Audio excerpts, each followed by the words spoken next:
Thank you for tuning in on this special little twist to the realm of unknown, Fright Month. Throughout the entire month of October, each day we shall be looking into one location in or around the city of Philadelphia, giving you their history and some of the hauntings associated to these areas. These will be shorter episodes than the normal weekly ones that you are used to, but I hope you still enjoy our journey into these locations' pasts and what part of that history may still be lingering here in the present. Be sure to check out the Patreon throughout the month for show notes, links, and resources for each location, as well as some special behind-the-scenes content to celebrate this joyous month of frights. The Powell House, which is located in Philadelphia's Society Hill, is situated in the rich historical district within the city, just a short distance away from some major historical sites such as Independence Hall and yesterday's topic being that of the Old City Tavern. The townhouse stands 3 stories tall and marks the street with a delectable Georgian colonial style. Bundled in with a beautiful little garden area added into the mix, it remains a pleasant touch within the busy city environment. The building remains as a house museum today and is positioned along 3rd Street in a location otherwise known as Millionaires Row. The rooms inside contain original artifacts and is fully reproduced to match how it was furnished and styled when Samuel Powell once called the house home. The Powell House was built between the years of 1765 and 1766 by a real estate owner by the name of Charles Stedman. Stedman, however, would end up having to sell it in order to avoid going to prison for some outstanding debts that he had acquired. The next owner of the house would be that of William Powell, who purchased the property from Stedman in the year 1769. Powell is known for being the last mayor of Philadelphia while the colonies were still under British control, while also being the very first mayor of the city after the Revolution and the colony's emancipation. Powell is also a personal friend of George Washington, along with many other signers of the Declaration of Independence, as well as the Marquis de Lafayette, who was a French officer who assisted the colonies and led troops during several battles during the Revolution. All these connections are completely understandable too, as at the time, Philadelphia was a major hub for the colonial politics as well as military power. Powell and his wife often hosted several of these individuals within their home. The Washingtons themselves even stayed to celebrate their 20th wedding anniversary while dancing in the ballroom. However, all this hospitality, entertainment, and political atmosphere would eventually have to come to an end, as Samuel Powell did die in the year of 1793 after falling ill with yellow fever. Several years later, during the early 1900s, the house would be owned by a man by the name of Wolf Klembensky. After the purchase, the property was used as a warehouse and office for Klembensky's business, which primarily focused on imports and exports from both Russia and Serbia, focusing on horse hairs and bristles. However, come 1917, Klembensky had to sell off much of what the property had to offer.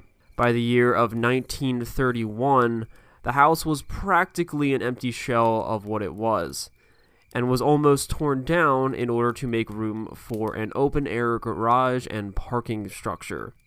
Thankfully, though, the Landmark Society was also founded in the exact same year by a woman by the name of Frances Ann Wister. Wister helped save the Powell House from being demolished by raising the money needed to purchase the property herself.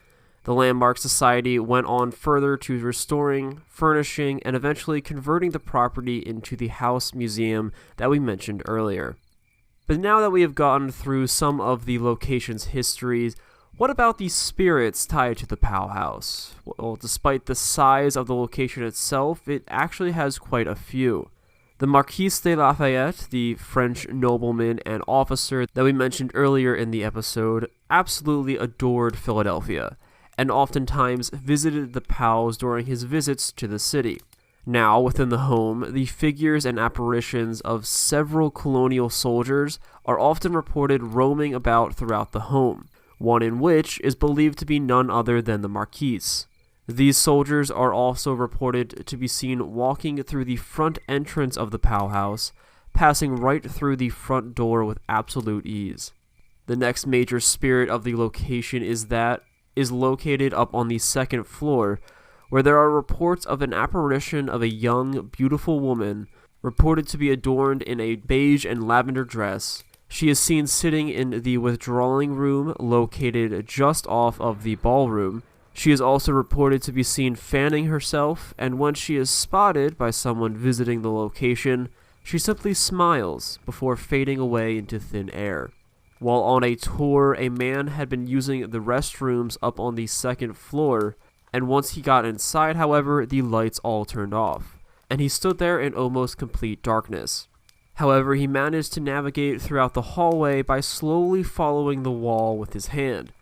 But that is when he felt a very cold wind overcome him. Then, a cold hand firmly takes his own and leads him along the hallway to the stairs. Then in that moment, the lights all turned back on, and for a sudden instant, he saw who had been assisting him throughout the hall, a young, beautiful woman who simply smiled to him and quickly faded away. The entity of Benedict Arnold, another general within the Continental Army, has also been sighted moving about throughout the Powell house. It would seem as though there is some unfinished business tied to the location, as otherwise people are unsure as to why he is specifically linked to this house after death, although there are also reports and rumors his wife Peggy Arnold is also seen within the Powell house, so potentially the couple may wish to stay at this location after death as it brought them so much entertainment and joy during life.